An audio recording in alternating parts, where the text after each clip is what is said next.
Sapsta with the funding of the Japan Biodiversity Fund, and here I am representing the Global Youth Biodiversity Network. Today I will be doing an intervention on sustainable wildlife management, and we feel that this is an important topic in the negotiations here, as it mentions some of the key issues like bushmeat consumption. We think bushmeat consumption is something which is required for food security for many countries, but we also understand that a lot of commercial interest from urban areas has increased and the demand for bushmeat has increased commercially, and therefore we feel that as youth and for future generations as well as for wildlife in the future, we should be able to distinguish these two demands and somehow sustainably reach these demands in different ways, either curb the demands for the commercial use as well as somehow sustainable use of the bushmeat consumption when it comes to subsistence.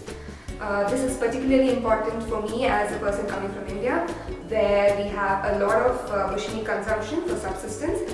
I think it's important that we understand that their consumption is essential for their food security, and therefore we should be able to somehow address their needs as well as ensure that we curb commercial interest in bushmeat. Yeah, thank you.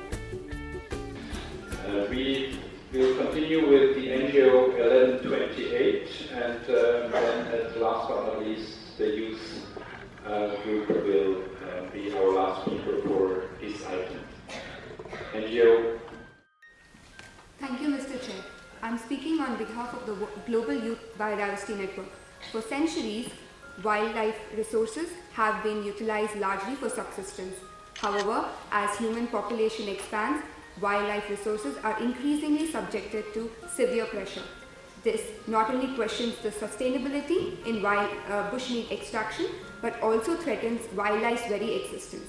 We acknowledge the 14th World Forestry Congress report, which details the important link between the bushmeat consumption and food security. However, we recognize that the need for bushmeat consumption for subsistence, we are concerned that our current practices will not be able to sustain them for long. We believe that strict enforcement with prohibition, arrests and fines are proving to be ineffective.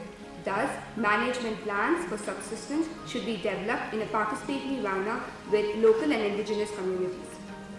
Therefore, we urge parties to engage with indigenous and local communities and develop monitoring and game management strategies in an inclusive, participatory manner, concurrent with the development of awareness-raising campaigns. Regarding commercial use of bushmeat, we are extremely worried with the increase in the urban market demand for bushmeat. Due to the large scale of this operation and its inability